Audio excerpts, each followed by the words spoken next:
चक की कहानी एक खौफनाक तूफान से शुरू होती है। एक झंझोड़ते हुए हवाई जहाज में वह टॉयलेट में बैठा शांति से अपना काम कर रहा था। अचानक जहाज का प्रेशर कम होने लगा, टॉयलेट का दरवाजा जोर से खुल गया और कार्गो हिस्से में आग भड़क उठी, जिसके नतीजे में एक भयंकर धमाका हुआ। पायलट ने तुरंत चक को उसकी सीट पर बिठाया क्योंकि समुद्र में इमरजेंसी लैंडिंग करनी थी। उसने लाइफ राफ्ट और लाइफ जैकेट दी और बेल्ट बांधने का हुक्म दिया। हवाई जहाज तेजी से नीचे गिरने लगा। जब जहाज समुद्र की सतह से लगभग 3000 मीटर ऊपर था, तब चक को एहसास हुआ कि उसकी गर्लफ्रेंड की दी हुई पॉकेट वॉच गिर गई है। पायलट ने जैकेट पहनने को कहा, मगर चक ने बेल्ट खोल दी और लड़खड़ाते हुए वॉच उठाने चला गया। जैसे ही वह वॉच उठाने लगा, जहाज का कोण बदल गया और वह हिल भी नहीं पाया।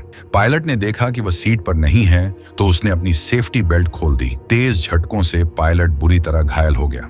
पायलट ने जहाज को समुद्र की सतह पर धीरे धीरे लैंड कराया, मगर गलत लैंडिंग की वजह से पानी अंदर भरने लगा। सेफ्टी बेल्ट न बंधे होने की वजह से चक की जान बच गई। अचानक जहाज का ऊपरी हिस्सा टूटा और समुद्र का पानी अंदर घुसने लगा। किस्मत से चक के हाथ में इन्फ्लेटेबल राफ्ट था। जैसे ही उसने उसे खोला, राफ्ट का एक हिस्सा जहाज में फंस गया।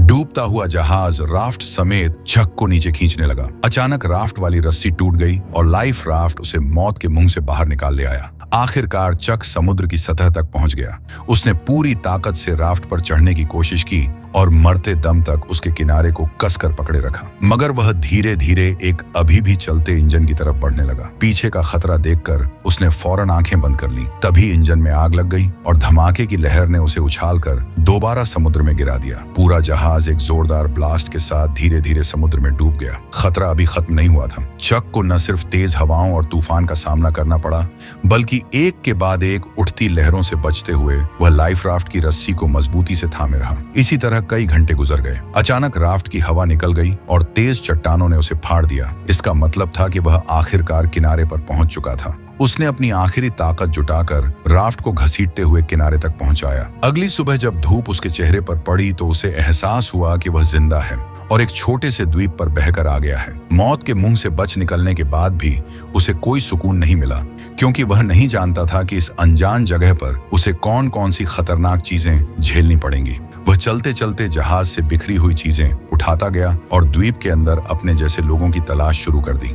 मगर जब उसने चारों तरफ नजर डाली, तो उसका स्वागत सिर्फ कभी खत्म न होने वाले सन्नाटे ने किया। इससे साफ था कि वह एक ऐसे द्वीप पर फंस चुका है जो दुनिया के नक्शे पर भी नहीं है। यहाँ फंसकर मरना आसान था, इसलिए उसने खुद को बचाने के लिए तरह तरह के उपाय सोचने शुरू कर दिए। मगर उसके पास समुद्र के तट पर हेल्प का निशान लिखने के अलावा कोई और कारगर तरीका नहीं था। जल्द ही रात का अंधेरा छा गया और वह अभी भी उम्मीद कर रहा था कि कोई गुजरती हुई नाव उसे देख लेगी। जैसे जैसे रात गहरी होती गई, उसकी उम्मीदें भी धीरे धीरे डर में बदलने लगीं। वह जंगल के खतरनाक जानवरों की आवाजें सुनकर लगातार कांपता रहा। अगले दिन उसने इकट्ठी की गई चीजों से एक अस्थायी पनाहगाह बनाई और जहाज से निकले सामान की जांच शुरू कर दी। अब उसके पास सिर्फ उसकी गर्लफ्रेंड की दी हुई पॉकेट वॉच के अलावा कोई काम की चीज नहीं बची थी। अपनी गर्लफ्रेंड के साथ गुजारे पलों को याद करते हुए उसे जहाज में आने का बहुत पछतावा हुआ। दरअसल केली ने बिजनेस ट्रिप पर जाने से पहले चक को यह वॉच दी थी ताकि क्रिसमस पर वापस आकर दोनों शादी कर लें। मगर एक अचानक हवाई जहाज हादसे ने उस शादी को यहीं रोक दिया। जब उसके सारे फैमिली मेंबर्स ये मान चुके थे कि चक मर गया है, तब भी वह जिद के साथ जिंदा रहा।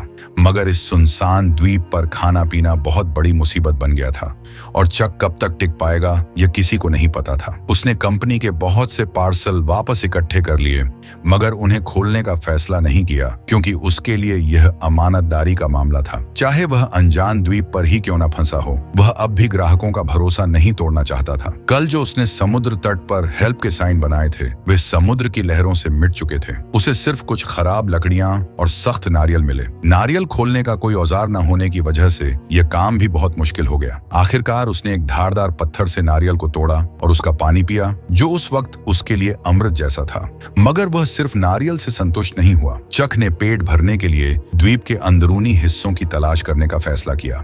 वह सबसे ऊंची चोटी पर चढ़कर चारों तरफ देखना चाहता था, मगर नुकीली पहाड़ी चट्टानों ने रास्ता मुश्किल बना दिया। इसीलिए उसने पत्थर से अपनी पैंट का कपड़ा काटा, पत्ते मिलाकर एक जोड़ी जूते बना लिए। जब वह चोटी पर पहुंचा तो उसे पता चला कि यह सचमुच एक सुनसान द्वीप ही है। चारों तरफ दूर दूर तक सिर्फ समुद्र फैला हुआ था और कोई इंसान नजर नहीं आ रहा था। जब वह निराश होकर सोच रहा था कि अब वह कैसे अपनी जान बचा सकता है, तभी दूर एक अजीब सी चीज ने उसका ध्यान खींचा।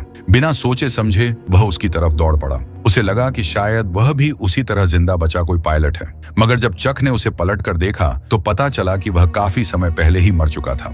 दुखी मन से उसने पायलट की लाश को द्वीप पर घसीट लिया और उसके पास से कुछ काम की चीजें इकट्ठी की। एक जोड़ी अभी भी पहनने लायक जूते, एक आर्च जो अभी भी जल सकती थी और एक बेकार बटुआ उसने अपने पास रख लिया। फिर उसने पायलट के लिए एक कब्र खोद दी, लाश दफना दी और मरने की तारीख एक चट्टान पर लिख दी। शाम को चक समुद्र तट पर बैठा अपने जूतों को निहार रहा था। उसके मन में एक अजीब सी उदासी थी।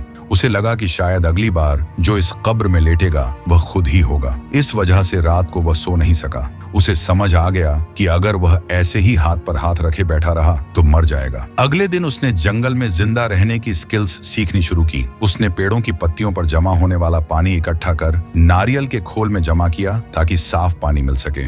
उसने लकड़ी की छड़ी को नुकीला कर मछली पकड़ने का भाला बना लिया। भले ही यह सब बेवकूफी भरा लगता था, मगर लगातार कोशिश ने उसे निराश नहीं होने दिया। उसी रात टॉयलेट करते वक्त उसने दूर एक रोशनी देखी।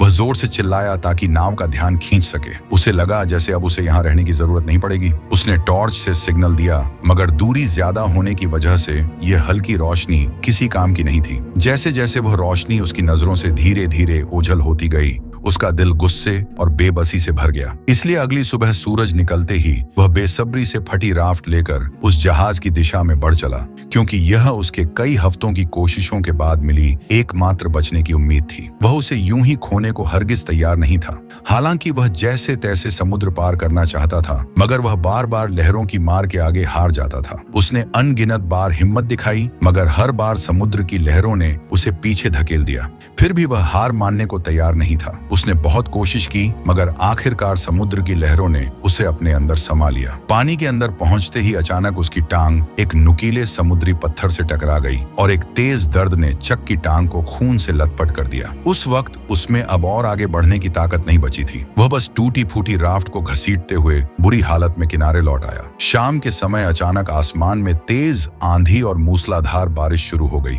जिससे पहले से ही घायल चक की मुसीबतें और बढ़ गईं। वह राफ्ट की मदद से सिर्फ कंपनी के सामान को ढक सका। फिर वह बारिश से बचने के लिए खून बहती टांग के साथ कोई और जगह ढूंढने लगा। तभी उसे एक छोटी सी गुफा मिल गई और खुद को होश में रखने के लिए उसने कुछ गंदा बारिश का पानी पी लिया। लगभग पूरी तरह थक जाने के साथ उसका घायल शरीर अब और सहन नहीं कर सका और वह जमीन पर बेहोश हो गया। उसके पीछे रखी टॉर्च की बैटरी खत्म होते ही वह भी अंधेरे में डूब गई। अगले दिन चक फिर से तेज दर्द के साथ जागा। उसकी टांग के घाव में कीड़े लगने के लक्षण दिखाई दे रहे थे। इस सुनसान जगह पर अगर उसका इलाज न हुआ तो उसे और भी बड़े खतरे का सामना करना पड़ सकता था। जिंदा रहने की थोड़ी सी भी उम्मीद पाने के लिए उसे अपनी जिद छोड़नी पड़ी और उसने उन पार्सलों को खोलने का फैसला किया। पैकेजों में उसे एक दर्जन वीडियो टेप्स, एक गिफ्ट की तरह सजाया गया वाली बॉल, एक सुंदर महिला की लंबी ड्रेस और सबसे स्टाइलिश दिखने वाली एक जोड़ी स्केट्स मिली।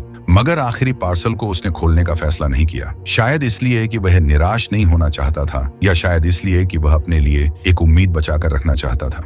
उसने पार्सल की पैकिंग में इस्तेमाल हुए फोम को अपने घाव पर लगाया, फिर जूतों के फीते खोलकर उनसे काम चलाऊ पट्टी बांध ली। जूतों के ब्लेड उसके सबसे काम आने वाले औजार बन गए और लंबी ड्रेस की काली जाली से उसने एक आसान मछली पकड़ने का जाल बना लिया। मछली पकड़ने के औजार की मदद से कई दिनों बाद वह आखिरकार पहली बार पेट भर खाना खा सका। कच्चा खाना निगलना मुश्किल था, इसीलिए चक ने लकड़ी रगड़कर आग जलाने का फैसला किया। मगर भले ही उसने सुबह से लेकर शाम तक और फिर शाम से लेकर अगली सुबह तक लगातार कोशिश की, फिर भी उसके मन में जो छोटी सी चिंगारी थी वह उसकी उम्मीद के मुताबिक आग नहीं बन सकी। जब उसके दोनों हाथ रगड़ते रगड़ते छिल गए, तब उनसे ताजा खून बहने लगा, जिससे चक का गुस्सा फूट पड़ा। द्वीप की मुश्किल जिंदगी और पुरानी चोटों ने उसे पूरी तरह तोड़ दिया था। चक ने किनारे बैठकर अपने घावों को पानी से साफ किया और तेज दर्द ने उसे परेशानी का एहसास फिर से करा दिया। अब उसके लिए जिंदा रहना एक ऐसा सवाल था जिससे वह भाग नहीं सकता था।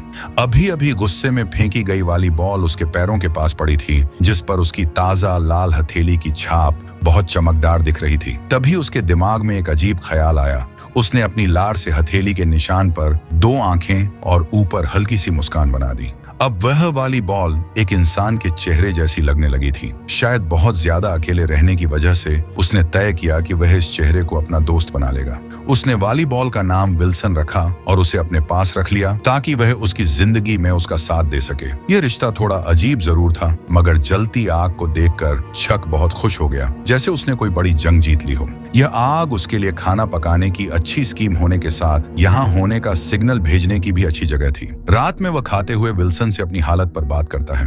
उसकी कैलकुलेशन के हिसाब से वह अब लगभग 4000 मील से भी ज्यादा दूर निकल आया था। यानी अगर वह चाहे कि कोई उसे ढूंढ ले तो उसके मिलने की संभावना लगभग नामुमकिन थी। मगर अब चक के पास कोई रास्ता नहीं था। वह बस खुद को मजबूत कर जिंदा रहने की कोशिश करता रहा। कच्चा खाना खाने और गंदगी से उसके खराब दांत सोचकर इन्फेक्टेड हो गए। आखिरकार असहनीय दर्द की वजह से उसने ठान लिया कि वह अपना दांत निकाल देगा। उसने एक हाथ में स्केट वाली छुरी दांत पर टिकाई और दूसरे हाथ में पत्थर लिया। उसने सोचा लंबे दर्द से बेहतर है एक बार का दर्द। फिर उसने जोर से वार कर दिया। जंगल में जिंदा रहने में एक्सपर्ट बनने के बाद भी उसकी आंखों में अब वह चमक नहीं रही थी। 4 सालों के अंदर चक अब एक जंगली आदमी बन गया था। हालांकि मछली पकड़ने में माहिर होने से उसे मांस की कमी नहीं थी, मगर उसकी आंखों में पहले जैसी जीने की गुंजाइश गायब हो चुकी थी। अब वह बच निकलने की कोई उम्मीद नहीं रखता था और हर दिन का जिंदा रहना बस उसके अकेलेपन का एक और दिन था। पर कुछ समय बाद उसे चट्टान के किनारे से एक टिन का टुकड़ा मिला और वह उसे समुद्र तट पर ले आया। मगर जैसे ही समुद्री हवा ने उस टिन के टुकड़े को गिरा दिया, तभी अचानक उसके दिमाग में एक आइडिया आया। अगर वह इसका इस्तेमाल समुद्र की लहरों को चीरने के लिए कर सके तो शायद सच में उसके पास इस जगह से निकलने का मौका हो सकता है। ये आइडिया आते ही उसने एक पल भी इंतजार नहीं किया। उसे इस सुनसान द्वीप पर से जल्द निकलना था। चक तुरंत हरकत में आ गया। सबसे पहले उसे एक नाव बनानी थी। उसने बहुत सारी टहनियां इकट्ठी की और उन्हें एक साथ रखा। फिर जंगली रस्सियों का इस्तेमाल किया। इसी वजह से उस रात वह विल्सन से झगड़ पड़ा। फिर उसने गुस्से में अपने 4 साल पुराने दोस्त को एक लात मारकर दूर फेंक दिया। मगर जब वह कुछ देर बाद शांत हुआ तो उसे अपने दोस्त विल्सन के लिए गहरा पछतावा हुआ। इसलिए वह रात के अंधेरे में विल्सन को ढूंढने निकल पड़ा और प्यार से उसके चेहरे पर फिर से रंग लगा दिया। हर दिन इसी तरह बीतता गया और चक की लकड़ी की नाव भी बनकर तैयार हो गई। उसने जाने के लिए सारी चीजें तैयार कर ली थी। अब बस सही दिशा की हवा का इंतजार था ताकि वह अपनी नाव को समुद्र में उतार सके। उसने अपने यहाँ फंसे होने का साइन भी छोड़ दिया था। उसने 10,500 से भी ज्यादा दिनों तक इस बेरहम द्वीप पर फंसे रहने का वर्ल्ड रिकॉर्ड बना दिया था। जब वह आखिरी अक्षर अंकित कर रहा था, तभी अचानक हवा उस दिशा में चलने लगी जहाँ चक जाना चाहता था।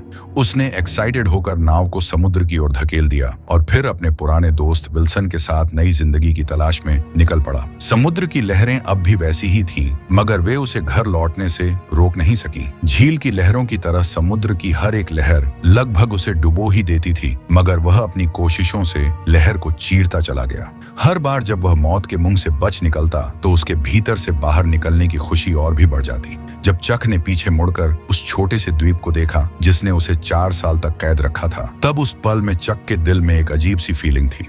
अगर उसने इस कठिनाई का सामना करने की जिद न की होती तो शायद आज भी वह अकेलेपन से भरी जिंदगी जी रहा होता। हालांकि उसकी जंग अभी बस शुरू ही हुई थी। उसे पता नहीं था कि आगे जो खतरे उसका इंतजार कर रहे हैं वे उसके लिए सबसे घातक चुनौती साबित होंगे। ठीक उसी वक्त जब उसे लगा कि वह इसी तरह बहते बहते इंसानों की बस्ती तक पहुंच जाएगा, तभी एक और भयानक तूफान ने उसे झकझोर दिया। उस रात बारिश में आंखें खोलना नामुमकिन था। वह नाव को पकड़े लहरों के बीच लाचार पड़ा रहा और तूफान को सहता रहा। यह उसके लिए सबसे कठिन रात थी। वह बेबस था और सब कुछ भगवान पर छोड़ चुका था। अच्छी बात यह रही कि चक किस्मत वाला था। उस रात की भयंकर आंधी तूफान भी उसे अपने साथ नहीं ले जा सका, मगर उसकी नाव को भारी नुकसान पहुंचा था। और सबसे अहम बात यह थी कि उसका पुराना दोस्त भी रस्सी ढीली हो जाने की वजह से नाव से अलग हो चुका था। जब उसे इसका एहसास हुआ तब तक विल्सन समुद्र की लहरों के साथ बहुत दूर बह चुका था। वह उसका इकलौता साथी था जिससे वह दिल की बातें करता था।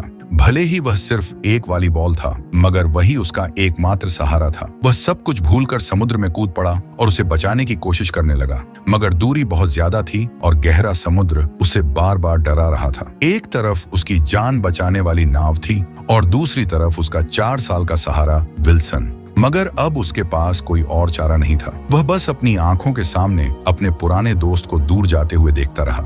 इस तरह उसने अपना अकेला दोस्त खो दिया और एक बार फिर अकेलेपन और बेबसी ने उसे पूरी तरह घेर लिया। लगभग पूरी तरह से टूट चुकी लकड़ी की नाव को देखते हुए और चारों ओर फैले समुद्र को निहारते हुए उस पल चक को बहुत अच्छी तरह समझ आ गया कि वह अब कभी भी अपने घर वापस नहीं जा सकेगा। जिस वजह से जो उसके भीतर जीने की इच्छा अभी अभी जगी थी वह पूरी तरह टूट गई। आखिरकार उसने नाव का चप्पू भी फेंक दिया और तय कर लिया कि अब वह चुपचाप इंतजार करेगा कि समुद्र जल्द से जल्द उसे निगल जाए। ठीक उसी समय जब चक ने मौत का सामना करने के लिए खुद को तैयार किया, तभी एक ऐसी सीटी की आवाज गूंज उठी जिसे उसने सिर्फ अपने सपनों में ही सुना था। वह उम्मीद खोए हुए अपनी आखिरी ताकत जुटाकर मुड़ा और देखा कि एक विशाल मालवाहक जहाज उसके सामने तैर रहा था।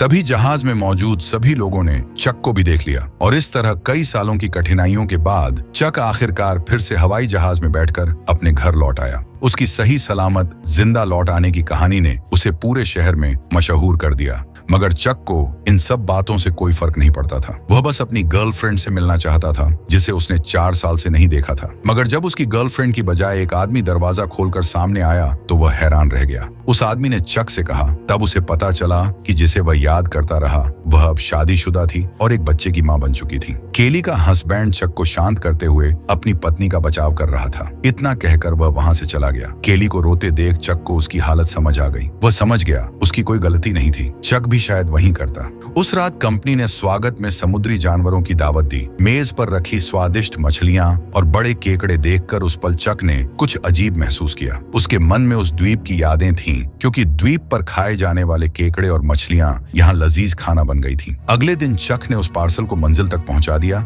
जिसे उसने द्वीप पर नहीं खोला था। उसने आभार जताया कि उसी पैकेज ने उसकी जान बचाई है। उस अजीब से पार्सल में क्या था जो इतने लंबे समय तक उसका साथी रहा, ये जानने के लिए उसने उसे कभी नहीं खोला। और इस तरह इस शानदार कहानी का अंत हो गया। तो अब बताओ तुम्हें ये वीडियो कैसी लगी? अगर वीडियो पसंद आई हो तो मेरे चैनल पर जाकर और वीडियोस को भी जरूर चेक करो और कमेंट में बताओ कि अगली किस मूवी का एक्सप्लेनेशन देखना चाहते हो।